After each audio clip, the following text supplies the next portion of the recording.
Now in this video, I want to talk about the timing of the rut. You know, there's a timing of the rut, which we'll discuss in a couple different views and angles, but there are a lot of you out there that want to hunt multiple states. And, you know, with me, I've always looked back to the reason I hunt the weather, and I have for over 30 years, because I wanted to maximize my time afield. I didn't have all season to hunt, and still to this day, working in the hunting industry, being a part of the hunting industry, I don't have 13 weeks to hunt. I have 13 weeks to hunt, like a day to 2 days each one of those 13 days if I choose to. And what I mean by that is I have 30 days, 25 days, 35 sits, total sits, afternoon or evening, that I can space out over a 4-month period and choose when I want to go hunt. But I can't hunt every day for 13 weeks like other people in the hunting industry, and that's fine. And people have made a living, that's what they do, that's their career. Back in the day, they go from guide to guide to guide. We're at XYZ Outfitter here this week. You know, Bill, our guide, you know, he's taking us out, and here's some bucks on camera, and then they go sit. I actually liked watching those videos back in the day. That's okay. But for the normal person, where you have to maximize your days off and your time of field, your time away from your family, I always wanted to get the most out of it. And getting the most out of it wasn't going for a 2-week period somewhere, let alone a week-long period. I think I hunted a week all days in a row, like 7 days once in my life. Other than that, it's been 5 days, you know, at the most. Mostly 3 and 4 day stints of hunting, because the conditions weren't favorable to actually hunt 2 weeks anywhere at one time. To me, that was terrible. If I was going to hunt 2 weeks somewhere, I would rather have 3 long weekends in a row, 4 or 5 day weekends, so that I could go from here to here to here if I really wanted to hunt those other states. And what matches up really nice for that is if you want to follow the rut. And so, give you an example. You know, the upper Midwest, awesome pre-rut hunting. Now, if you want to hunt rut, just go about 7 to 10 days after these time frames, and you can hunt actual middle of the rut. I love pre-rut because if you are into target box, you've really looked at target box and have a handle on your target box, then you really want to look at that time where I want to be on that target buck right now in the pre-rut, because he's in and around my stands, and I'm not going to see him if he's a buck I need to count on from coming somewhere else where he's exhibiting that behavior in the pre-rut until middle of the rut or later in the rut. And so the pre-rut's great when you're on top of those target bucks. And I want to be on top of things. I want to know what's there. I want to have targets to go after.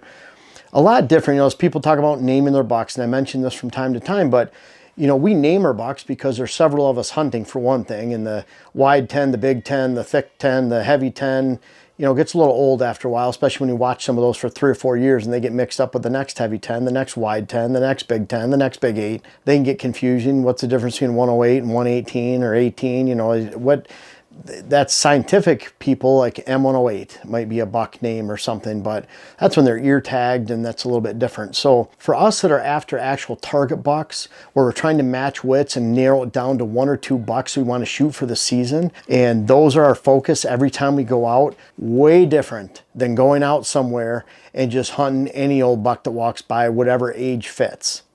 It's a lot different, a lot less stress that way, because I can just go into a really nice funnel somewhere on public land or private land where I know there's good bucks, shoot the first mature buck that comes by. A lot different. Why name them then?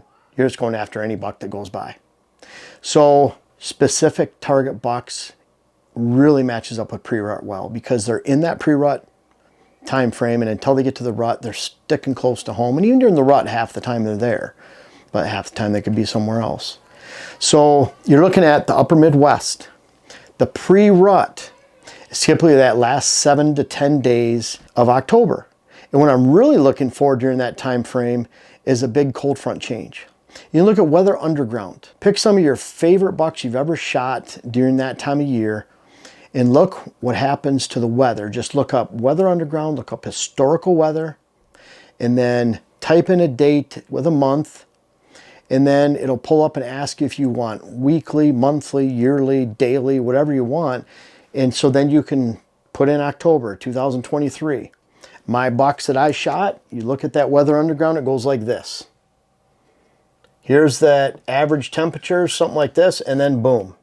I shoot my bucks right here in a 2 to 3 day period, 1 to 3 day period, right there. You look at that same thing, the winds, poof, go like that. It doesn't mean they're calm. It just means things are leveling off. That's an outstanding time to hunt. So what I'm looking for during the pre-rut is that. I don't hunt during this.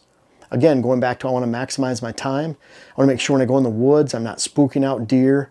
I'm not pushing deer. I'm not burning out my stands, burning out my job, my career, my family ahead of time. When there's this right here is a 9 or a 10 out of day, 10 out of 10 day.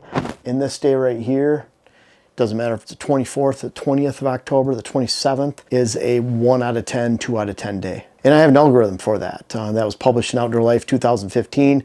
It's infused into HuntCast with HuntWise. Check out the link in the description for that. But bottom line is that's what I've used for 30 years. And so when it gets to that time of the year, I'd rather look at it and say, okay, I'm going to hunt these 3 or 4 days in this state, and I'm going to hunt. And that state is going to be the upper Midwest. That's when the pre-rut comes in. When you get down to the central area, upper Midwest, I'm talking about a line. That could extend all the way to North Dakota, South Dakota, Minnesota, Wisconsin, Michigan, all the way over to southern New York, northern Pennsylvania, and then up into Vermont and New Hampshire. It starts to go up into the Northeast like that.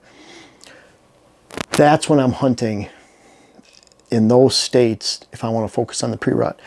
When you get into the central area, and I'm going to refer to the central as anywhere in that southern Iowa, southern Illinois, southern Indiana, southern Ohio, over into southern to central Pennsylvania. And I'm going to look at that line back and forth, and that's going to be about a week to 10 days later. We learned the hard way hunting 7 years in public land in Ohio that a great cold front October 25th was almost like just a normal October lull cold front. You hunt afternoon food sources, but don't expect a lot of rutting activity to take place until about a week later.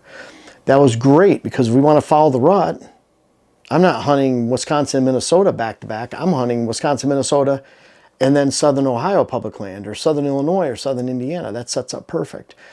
And then if you want to get down into the south central meaning east to west, you know, that line as it's moving down, not the southern states. That's another topic we'll talk about here in a second. Then I'm hunting that Oklahoma, southern Kentucky, Tennessee. You know, I'm hunting on that line down there in the south, southern West Virginia, where you can expect that rut to be a little bit later. Kansas, more like the pre-rut starting the 7th to the 10th of November. Certainly not the 22nd of October or the 1st of November, just a little bit pushed back. So that's what's really cool. If you want to hunt 3 long weekends and you want to hunt different states, that's how I'd hunt it. I'd start from north to south. Why hunt the same periods back to back? Because now, unless you want to hunt from pre-rut and then to rut, if I want to get the best of ruts, then I'm going to hunt around November 1st in the upper Midwest. I'm going to hunt the 10th, because by the 10th, 11th, 12th is starting to wind down. We'll talk about peak breeding dates by state data in a second. But when you get to the 10th, 11th, 12th, if you watch trail cameras, it's really starting to slow down unless you have a pretty poor property and you're waiting for mature bucks to come from other areas after they exhibit the pre-rut and the peak rut, and you're just waiting for them to cruise by one of those last big bucks coming around 13th, 14th, 17th. I'm not saying that's not a good tactic. I'm saying if you have to wait till then to hunt in the upper Midwest, you've missed the peak and primary rut every single year, and you probably don't have a great fall property. You're just waiting for wanderers to come through. I don't want that type of property. I don't even want to hunt on public land there. I want to find good spots to hunt that have those ingredients like fall food, like fall cover, where I can go in and hit. And so that's a way you can follow that rut to maximize the time of field, even if you're hunting out of state. Hunt 3 5-day weekends. And then you're playing a little bit more, you're spreading your risk out for weather-wise. Even if you're hunting one state, you can get a little bit of the pre-rut, peak rut, post-rut, and in that case, you're spreading out your potential for bad weather over a 3-week period, meaning that at least 2 or 3 of those weekends, you're going to have a couple good days in there. Because if you're hunting 9 days in a row, say you get Saturday to the following Sunday, you're probably going to have, we used to look at it, my friend Carl would come up from Georgia. He'd have 3 really good days to hunt, 3 really bad days to hunt, where you might as well go play pool, and then 3 days where maybe hit here or there, some stands off to the side, but you're wasting a few days of your vacation time that way. No, there's nothing to be wrong. I mean, you have a week to hunt each year. That's what you do. You go have fun with that. But what I like about those long weekends too is maybe your boss and give you the flexibility where you can take Thursday, Friday off, or Monday, Tuesday, depending on how the weather is. And you can tell that about a week out, how well the weather is going to do. You're looking for those drops after the cold front. I really look at that. Awesome time to hunt. Now, one of the things, when you start looking at the state timing of ruts, and I've done this, I've looked at every state in combination of hunt-wise and looking at what rut dates are given and recorded by each state agency. Let me tell you something that's really important to understand about this. Not every state agency records the rut data the same from state to state. Not every county, like in the case of Georgia, records the rut data the same. So you're going to be all across the board in a state like Georgia, just colors all over the map for different dates. You really need to pay attention because there's always a second rut and a lot of times a third rut, even if it's small, minor in areas. So the rut is typically like this. Pre-rut goes up to the peak rut, goes down, about 30 days later it goes up into a second rut, and then maybe a little bump for the third, depending on where you're at. Those are all about 28 to 30 days apart. So when you're looking at that entire rut, some states tabulate their rut period taking into percentage and actual average of the entire rut cycle. So meaning that even though this is the peak rut of breeding activity, this is the second rut and this is the third, it's not the dates for the peak, it's not there for a second. They average those all together. So what it does overall is obviously this is 80% or 75% in that primary rut. But having these two over here pulling at 25, 30%, that means it takes this date that might be the 10th or the 12th in a state like Wisconsin, and it pushes it back to show that peak breeding, Pennsylvania is a state like this, for example, shows that peak breeding is the 15th, the 17th of all deer. Well, if you go by those numbers, you just missed a week off, 5 days off of that rut because the state didn't recognize the second and third. They just average it all together by fetus and checking ultrasound and being able to go back to the date of conception. They just take one big average. So that's why it's really hard to change and compare state to state. You can even look at states on these maps and say, oh, that's what they do. Because you're not going to have a county, and if you look at one thing that's really stark is you look at Ohio compared to Kentucky. And just across the state line, the rut will be off a week. The deer don't know what side of the state they're on. And just because it's one county from one county over across the state line, that rut's not going to vary about a week to 10 days. So that's why a lot of these can vary. And so I come up with this by just experience following the rut, online, social media, and myself hunting for decades and getting the feedback from everybody else. And you have to analyze it too. You can't just say, well, the rut's happening at Dylan's, it's not happening at mine 2 hours away. You can't say, well, the rut started in Dylan's area, it hasn't started in mine. No, I don't have any bucks for pre-rut that are older. Those older bucks leave a lot of sign. Dylan does, so he's hearing the rut early. He's gonna have a better peak rut too. I don't have any bucks, so I gotta wait till the peak rut. So a lot of times people wait a week, oh, it hasn't started. But 5 miles over there, the neighbor, it started because they have older bucks. You have to really analyze this all together and look at it that it's not going to vary by county to county, and it's not going to vary by state to state within those lines. If you look at that, what's really cool is you do all this. You go from this weekend, you're hunting hardcore rut, western Wisconsin. This next weekend, you're hunting hardcore rut, southern Ohio. And then the next weekend, you're hunting southern Kentucky or Tennessee or Oklahoma, Kansas for rut. So you have rut 3 weekends in a row. Could be that you push these all back a week and you hunt peak or pre. Whatever it is, pretty cool. You can go from state to state to state. And then what Dylan brought up earlier, which is a really good point, is the second rut do-over. You hit those 3 weekends. Guess what the fourth weekend is?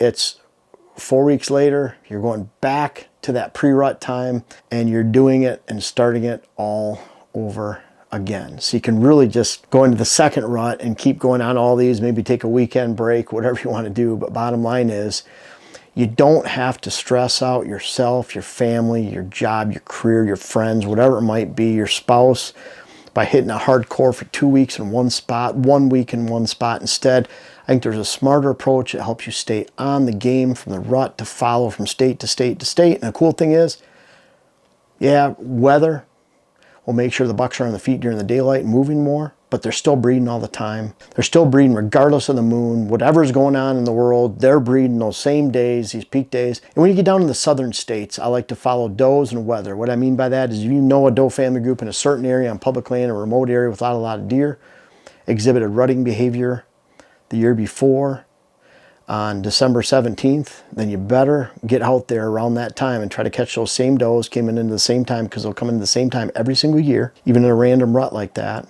And then by all means in the southern states, learn to hunt the weather, because when it's just a rut that can be scattered at any time, I want to put my odds on the weather and hunting after those. And it doesn't matter, it's all relative. It doesn't matter if it's you're hunting in Louisiana, it just dropped from highs at 101 down to 81. There's a lot of weather that took place to get it to drop. It's going to be a great time to hunt on the backside of that cold front, even though it's 81 degrees. So it's all relative. A cold front at that time in the Midwest might be down to 7 degrees. It might be down to 70 degrees down south, but bottom line is that 20-degree drop will put deer on their feet, especially after all that commotion takes place. And that's because of this. This right here, that period of rise or calm, that period of high winds, extreme weather, that makes deer suppress their feeding. And so after that weather takes place, that's when it hits. That's why you can never look at a temperature. 50 degrees, all the deer are always moving, or 60. You're never going to find any really conclusive evidence for that, other than maybe you get more daytime trail cameras when pictures when the temperature below 50 or something. But to say deer are actually moving this day, you have to look at the 5 days previous, the week previous, look what's going on there, and those days will predict what's going on, not an ultimate temperature, not an ultimate wind speed. And if you want to look at the extreme of the weather, people say the weather doesn't matter. How many deer do you see out running around in a blizzard?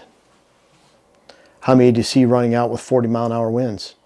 High thunder and lightning? The answer is none, or very few.